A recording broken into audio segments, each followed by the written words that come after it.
যখন তোমার চোখে কামনা থাকবে, গন্তব্যকে নিজের বলে মনে হবে, কি সোজা, কি বাঁকা, সবই সহজ মনে হবে। সাফল্যের জন্য কোনো বিশেষ মুহূর্তের অপেক্ষা করো না, বরং তোমার প্রতিটি মুহূর্তকে বিশেষ করে তোলো। আমি নিজের খোঁজে ব্যস্ত, আমি শান্ত এবং নীরব, আমি সত্য পথের পথিক, আমি নিজেকে নিয়ে ব্যস্ত।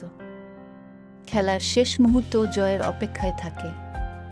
প্রতিটি ব্যর্থ প্রচেষ্টা জয় ও সাফল্যের একটি গুরুত্বপূর্ণ অংশ। ব্যর্থতা ও পরাজয়ের থেকে বড় শিক্ষক আর নেই। তুমিই পারো, এই বিশ্বাস তোমার হৃদয়ে বাঁচিয়ে রাখো। শুধু তুমিই পারবে, এই অহংকার কখনো তোমার হৃদয়ে আনবে না। আমি সেই খেলা খেলি না যেখানে জয় ফিক্স, কারণ জেতার মজা তখনই যখন থাকে হারানোর রিস্ক। এই চেতনা থাকলে সমস্যার সমাধানও মিলবে। জমি যদি অনুর্বর হয়ে যায়, সেখান থেকেও জল বের হবে। বন্ধু, নিরাশ হোজো না, অন্ধকারকে ভয় পেও না। এই রাতের অন্ধকার চিরে আসবে সোনালী মুহূর্ত। পিঠ সবসময় শক্ত রাখতে হবে, কারণ প্রশংসা এবং প্রতারণা দুটোই আসে পিছন থেকে। জয় ও পরাজয় নির্ভর করে তোমার চিন্তার উপর।